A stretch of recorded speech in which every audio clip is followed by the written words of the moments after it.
October నెల నుంచి ఇక్కడ ఎన్నో ప్రోగ్రామ్స్ జరుగుతూ ఉంటాయి. ప్రతి నెల 3 రోజులు ఇక్కడ మామూలుగా పౌర్ణమి ధ్యానం, అమావాస్య ధ్యానం ఉంటుంది. అక్టోబర్ నుంచి ర్యాలీలు, యజ్ఞం కోసం సంకల్ప ధ్యానం, భిక్షాటన, ఇలాంటి ఎన్నో కార్యక్రమాలు జరుగుతూ ఉంటాయి. ఎన్నో ప్రాంతాల నుంచి ఇక్కడికి ధ్యానులు వచ్చి రోజుకి 6 నుంచి 8 గంటలు ఈ సంకల్ప ధ్యానంలో పాల్గొంటూ ఉంటారు. రోజుకు ఒక 25-30 మందికి ఉదయం, మధ్యాహ్నం, సాయంత్రం వాళ్ళకి మరి ఆ ప్రసాదం వండి వాళ్ళందరికీ పెడుతూ ఖాళీ సమయాల్లో ధ్యానం చేస్తూ చాలా తక్కువ సమయంలో అద్భుతమైన అనుభవాలు పొందుతూ ఉన్న మన పిరమిడ్ మాస్టర్ మహాలక్ష్మి గారి యొక్క అనుభవాలు ఇప్పుడు మనం తీసుకుందాం.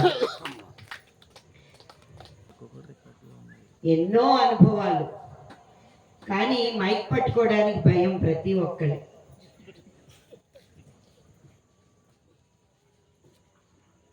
ముందుగా మన జగద్గురు బ్రహ్మర్షి పితామహ పత్రిజీ గారికి, ఇక్కడికి విచ్చేసినటువంటి దేవుళ్ళందరికీ, రేవతి మేడం గారికి, వెంకటస్వామి గారికి అందరికీ నా ఆత్మ ప్రణామాలండి. నా పేరు మహాలక్ష్మి అండి, మాది మల్లేశ్వరం. నేను ధ్యానంలోకి 2013లో వచ్చానండి. 2023 ఇది 2వ సంవత్సరం అండి. అయితే ధ్యానానికి ముందు లైఫ్ వేరు, ధ్యానంలోకి వచ్చిన తర్వాత అసలు వెనక్కి తిరిగి చూస్తే నేనేనా ఇవన్నీ చేసేది అని అనిపిస్తుందండి. వండర్. నేను ఇక్కడికి ఫస్ట్ నేను కనకదుర్గ పిరమిడ్కి వచ్చినప్పుడు అమావాస్య ధ్యానానికి లక్ష్మణరావు గారు క్లాస్ చెప్తున్నారు. ఫస్ట్ టైం నేను కలిసింది లక్ష్మణరావు గారిని, వెలగపూడి లక్ష్మణ్. ఇక్కడ పిరమిడ్కి వచ్చినప్పుడు క్లాస్ చెప్తున్నారు, ఆయన క్లాస్ విన్నాను నేను. ఇంకా తర్వాత ఆ క్లాస్ విని ధ్యానంలో రేవతి ఆయన మాటలకి ఇన్స్పిరేషన్ అయ్యి ఇంకా ధ్యానం చేస్తే బాగుంటుంది అని చెప్పేసి ఇంకా కంటిన్యూ చేశానండి. ఎప్పుడైతే నేను ధ్యానం చేద్దామని డిసైడ్ అయ్యానో 1 వీక్ తర్వాత నుంచి నాన్ వెజ్ చూస్తే నా శరీరాన్ని నేను తిన్నట్టుగా అనిపించానండి, అసహ్యం వేసేది. దీనిలోకి వచ్చిన తర్వాత పార్ట్స్ రకంగా అయితే కాశీ, ఇక్కడికి వచ్చిన తర్వాత వెంకటస్వామి గారు కాశీ తీసుకెళ్లారు. నాకు మా ఊళ్ళో ఇంట్లో ఒప్పుకోలేదు. కాశీ అంటే ముసలి వాళ్ళందరూ వెళ్తారు, మీకు ఎందుకు కాశీ అని తిట్టారు. అయినా కూడా నాకైతే వెళ్ళాలని ఎగ్జైట్మెంట్. వీళ్ళందరూ వెళ్తున్నారు కదా, మన ఫ్యామిలీ మెంబర్స్తో కాకుండా ఆత్మబంధువులందరితో వెళ్తే ఆ ఫీలింగే వేరు. సరే వెళ్దామని చెప్పేసి 300 మంది పిరమిడ్ మాస్టర్స్తో వెళ్ళామండి. అది నా లైఫ్లో మర్చిపోలేని టర్నింగ్ పాయింట్. కాశీ వెళ్ళినప్పుడు అక్కడ లాహిర్ మహాశయ అనే ఆశ్రమంలో ధ్యానం చేస్తున్నారని అక్కడ భీమవరం నుంచి కూడా చాలామంది వచ్చారు. ఒక ఆవిడ అక్కడ మెడిటేషన్ చేస్తుంది. మెడిటేషన్ చేస్తుంటే బాడీ వైబ్రేషన్ వచ్చినట్టుగా మాట్లాడుతుంది అనమాట. ఆవిడ ఏమనంటే, నేను లాహిర్ మహాశయుని మాట్లాడుతున్నాను, మీరు ఇక్కడికి శాఖాహార ర్యాలీ చేయడానికి వచ్చారు, ధ్యాన ప్రచారం చేయండి, భవిష్యత్తులో వచ్చే ఉపద్రవాల నుంచి మీరు రక్షించబడాలంటే పత్రి గారి ధ్యాన మార్గాన్ని అందరూ అనుసరించాలి అని చెప్తారు. ఆవిడ బాడీలో బాటిన లాహిర్ మహాశయ నేను విన్నాను, పక్కనే ఉన్నాను.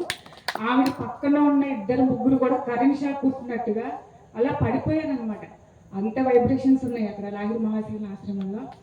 అలాగే ఇక్కడ 41 రోజులు కాఫీ తర్వాత ర్యాలీలు అంటే నాకు తెలీదు. అందరూ ర్యాలీ అంటున్నారు, ర్యాలీ అంటే ఏంటి అని అంటే నాకు కొంచెం షైగా ఫీల్ అయ్యేదాన్ని. ఇట్లా స్లోగన్స్ చెప్పడం వల్ల యూజ్ ఏంటి, రోడ్లంతా నడుచుకుంటే వెళ్ళి స్లోగన్స్ చెప్తారు. స్లోగన్స్ చెప్తే ఎవరో కేర్ చేయరు కదా. ఇప్పుడు శాకాహారం తినండి, మాంసాహారం మానండి అంటే జస్ట్ విని వదిలేస్తారు. మనం చెప్పేదాన్ని ఎంతవరకు అందుకోగలరు. సరే, మన స్లోగన్స్ ద్వారా, మన ప్రచారం ద్వారా 100 మందిలో ఒకళ్ళన్నా మారినా చాలు అనే వీళ్ళ మంచి తాపత్రయంతో మన కోసం, మనం కాదు ఎదుటి వాళ్ళు మారడం కోసం చేసే పిరమిడ్ మాస్టర్స్ కృషి నాకు చాలా నచ్చిందండి. అదొకటి. అలాగే భిక్షాటన, శాఖాహార ర్యాలీలు, ధ్యానం ఒకటే కాదు, ఇక్కడ ర్యాలీలు, భిక్షాటనలు, అమావాస్య ధ్యానాలు, పౌర్ణమి ధ్యానాలు, ప్రతి దాంట్లో పార్టిసిపేట్ చేయడం, అలాగే సేవ చేయడం. ఈ కనకదుర్గ పిరమిడ్ నాకు సేవ చేసే అదృష్టాన్ని కల్పించినందుకు ఈ శక్తి క్షేత్రానికి వెంకటస్వామి గారికి, రేవతి మేడంకి చాలా ఆనందం అండి. ప్రతిరోజు నేను తండ్రి నిత్య కళ్యాణం పచ్చతోరణం లాగా అలా అండి. చాలా చాలా చాలా హ్యాపీగా ఫీల్ అవుతున్నాను. అలాగే ఇక్కడ 41 రోజుల సంకల్ప ధ్యానం అండి. ఫస్ట్ రోజు సంకల్పం చెప్పించారు వెంకటస్వామి గారు 4:30కి మార్నింగ్ 4:30 to 6 వరకు సంకల్ప ధ్యానం జరిగింది. ఆ సంకల్పం చెప్పి కూర్చోబెట్టారు ఆయన. ఇంకా ధ్యానంలో కూర్చున్నప్పుడు ఇక్కడ యజ్ఞ ప్రాంగణంలో ఒక బుట్ట నిండా పీచు మిఠాయి ఉంది. నేను బుట్ట దగ్గరికి వెళ్ళి చూసేటప్పుడు మనుషులు ఎవరు లేరు. తర్వాత పూల బుట్టలు అవన్నీ మనుషులు అడుగు వేసే కొద్దీ మనుషులు వచ్చేస్తున్నారు ఎక్కువగా. ఈ హాల్ అంతా జనాలతో నిండిపోయింది. యజ్ఞ ప్రాంగణం అంతా నిండిపోయి సర్వేజన సుఖినో భవంతు లోకా సమస్త సన్మంగళాన్ని భవంతు అనే స్లోగన్లో నా చెవులు మారి మ్రోగిపోయేటట్టు ఒక అదే సౌండ్, అదే వైబ్రేషన్ వస్తుందండి ధ్యానంలో కూర్చుంటే. ఇంకా అదే ఒక అరగంట వరకు ఇంకా అది ఆగలేదు. అదొకటి. మళ్ళీ ఒకరోజు మధ్యాహ్నం 3 గంటలకు ఇట్లాగే సంకల్ప ధ్యానంలో కూర్చున్నప్పుడు ఆంజనేయ స్వామి పెద్ద గద పట్టుకుని ఒక గ్రీన్ కలర్లో ఉన్నారు ఆయన. ఈ యజ్ఞ ప్రాంగణంలో ఓ పక్కన ఏదో చక్రం లాగా ఉన్నట్టుంది.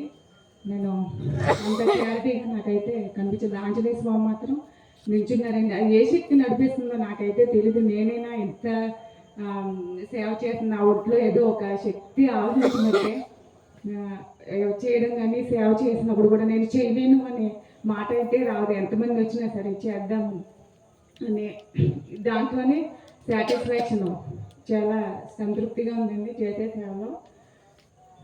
సో మా పిల్లలు ఏంటంటే, మా చిన్న బాబు ఫస్ట్ నుంచి కూడా నాన్ వెజ్ తినడు.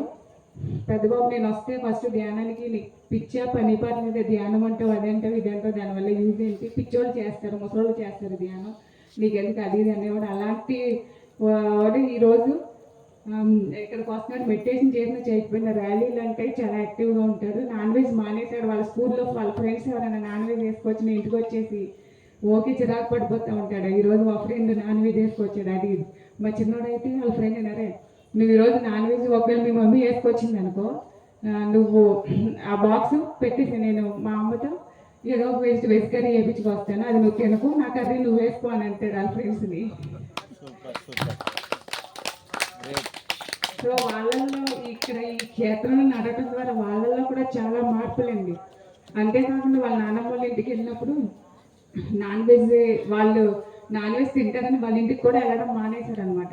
రీసెంట్గా మా కార్తీక మాసంలో అది నోములు అయితే మా నాన్నమ్మ ప్రసాదాలు అయింది చేశారు. చేసిన తర్వాత మా చిన్న బాబును పెద్ద బాబు అన్నారు, నువ్వు నాన్ వెజ్ తింటారు, మీరు గిన్నెలు అవి మార్చరు, నువ్వు మాంసము చేపలు వండించేతో ఎన్ని లోపులు నోసినా నీకు ఫుల్ ఫలితం ఉండదు, మేము అసలు తినము, అర్జెంటుగా మాకు దూరం కట్టేసి మేము వెళ్ళిపోతాము, అసలు ఎందుకు ఉండము ఇక్కడ అని చెప్పేసి ఒక పక్క వర్షం, ఒక్క పావు గంట అరగంట కూడా నేను ఉండనివ్వలేదు అక్కడ. వెళ్ళిపోదాం పద అని చెప్పేసి తీసుకొచ్చేసాను నేను. అలా వాళ్ళు కూడా బ్రేక్ఫాస్ట్ చాలా హ్యాపీగా ఉందండి. వాళ్ళు కూడా ఈ ఆధ్యాత్మికం గురించి తెలుసుకొని చిన్నతనం నుంచే దీనిలో రావడం. సో ఈ ఇంత లైఫ్ ఇచ్చిన ఈ కనకదుర్గ పిరమిడ్కి, రేవతి మేడంకి, వెంకటస్వామి గారికి నా ధన్యవాదాలండి. థ్యాంక్స్.